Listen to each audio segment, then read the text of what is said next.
Friends, કેમ છો? તો આજે આપણે રવિવાર છે, દર રવિવાર આપણે ગરબા વર્કશોપ કરાવીએ છીએ, બરાબર? જો કે આપણે નવરાત્રી પહેલા ગરબા વર્કશોપ બિલકુલ ફ્રીમાં કરાવતા, પણ હવે દિવાળી પછી અમુક ચાર્જ લઈએ છીએ. તો તમે પણ આવવાના હોય ગરબા શીખવા માટે તો તમે જે સ્ક્રીન ઉપર નંબર જોઈ રહ્યા છો એ નંબર ઉપર કોલ કરો, અથવા સ્ક્રીન ઉપર તમે જે એડ્રેસ જોઈ રહ્યા છો એ એડ્રેસ ઉપર આવી પણ તમે મને કોલ કરી શકો છો. અને પ્લસ કે આપણે મેરેજની અંદર ગ્રુપ સ્ટેપ શીખવો હોય તો તમે ગ્રુપ સ્ટેપ પણ મારી પાસે શીખવા આવી શકો છો. તો એ પણ તમે મને કોલ કરીને કોલ કરશો એટલે હું તમને બધી માહિતી ડિટેલ કોલ ઉપર આપીશ. તો આજે ગરબા વર્કશોપ છે તો આપણી પાસે બે ભાઈઓ ગરબા શીખવા આવ્યા છે. તો હું એમને કઈ રીતે શીખવાડું છું, કઈ રીતે એ લોકોને આવડી ગયું, તમે એન્ડ સુધી વિડીયો જોયો તો તમને પણ ખબર પડે. તમારથી મારી પાસે આવવાનો પોસિબલ ના હોય તો તમે ઘર બેઠા પણ શીખી શકો છો. તો આ વિડીયો જોઈ લે, બરોબર? તો પહેલા તો આપણે વન કાઉન્ટની અંદર શું કરવાનું છે પહેલેથી શીખવાનું સ્ટેપ બાય સ્ટેપ. ઓકે, ચાલો આપણે રાખો ડાબો પગ આગળ. ઓકે, તો પહેલા ડાબો પગ તમે જ્યારે શરૂઆત કરો ને, તમે જ્યારે સાદો રાસ રમવાની સ્ટેપની શરૂઆત કરો ને એટલે તમારો ડાબો પગ છે ને એને થોડોક ઉપાડીને પાછો આગળ મૂકવાનો 1. ઓકે, આવી રીતે જમણા પગની ઠેસ મૂકવાની છે 1 કાઉન્ટની અંદર. અને 2 કાઉન્ટની અંદર શું કરવાનું છે, આ જમણો પગ આગળ ઉપાડીને આ બાજુ ફરી જવાનું 2. ઓકે, ફરી જાઓ આ બાજુ. ઓકે, જો ડાબો પગ પંજા પર આવી રીતે ઠેસ મારવાની છે. એટલે આપણે ટોટલ 2 સ્ટેપ કરીને બતાવીએ, 2 સ્ટેપ તમને રમીને બતાવીએ, બરોબર? ચાલો ફરી જાઓ આપણે આ બાજુ. ચાલો રાખો ડાબો પગ આગળ, ડાબો પગ. Okay, 5 6 7 go. જો આ 1 આ 2 થઈ ગયા 2 સ્ટેપ. તો હવે 3 કાઉન્ટની અંદર શું કરવાનું છે, તમારો ફોન છે ને એની એક્ઝેક્ટ બેક પાછળની સાઈડ તમારો જે ડાબો પગ પંજા પર આવી ગયો ને એને રિટર્ન મૂકવાનો છે. આપણે પણ રિટર્ન મૂકો આવી રીતે 3. આ બાજુ ફરી જાઓ. ઓકે, જો 3 ની પોઝિશન આ આવવી જોઈએ, બરોબર? તો હવે 1 2 3 આ 3 સ્ટેપ તમને રમીને બતાવી અમે. ચાલો આ બાજુ આવી જાઓ થોડાક. ઓકે, રાખો ડાબો પગ આગળ. 3 સ્ટેપ રમવાના છે, 3 કાઉન્ટમાં સ્ટોપ થઈ જાય, બરોબર? ચાલો 5 6 7 ગો. આ 1, આ બાજુ 2, આ બાજુ 3. જોયું? 3 સ્ટેપ થઈ ગયા. તો હવે 3 કાઉન્ટની અંદર તમારો જમણો પગ પંજા પર છે. તો 4 કાઉન્ટની અંદર શું કરવાનું છે, એ જમણો પગ તમારે આગળ મૂકવાનો છે આ બાજુ. ઓકે, અને ડાબો પગ પંજા પર.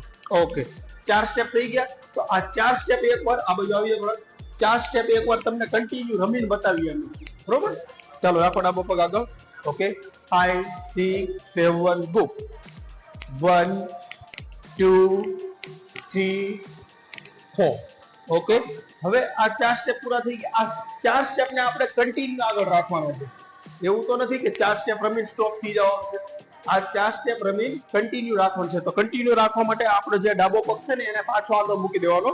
મૂકો આગળ આપણે. આ 1, આ બાજુ આ 2, આ બાજુ આ 3, આ 4, આ 1 2 3 4. ઓકે, થોડાક આવી જાઓ રિટર્ન. જોઈ લીધું? પગના સ્ટેપ તો તમને ખબર પડી ગઈ. હવે હાથના સ્ટેપ અને પગના સ્ટેપ અને પ્લસ અમે એન્ડમાં તમને સાદો રાસ સોંગ ઉપર પણ રમીને બતાવી.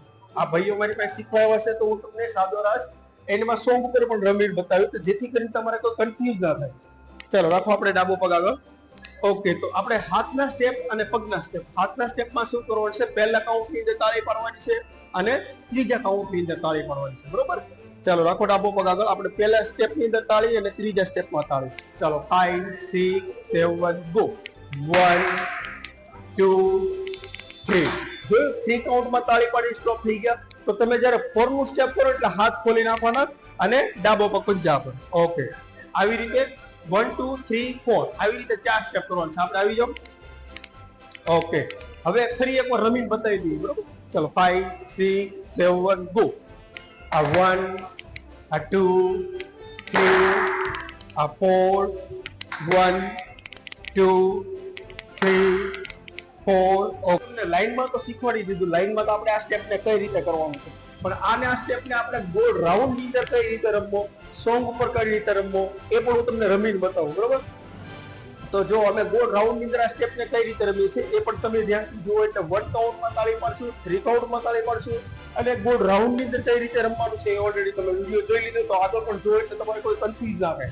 ચલો આપણે રાખો ડાબો પગ આગળ. 5 6 7 ગો.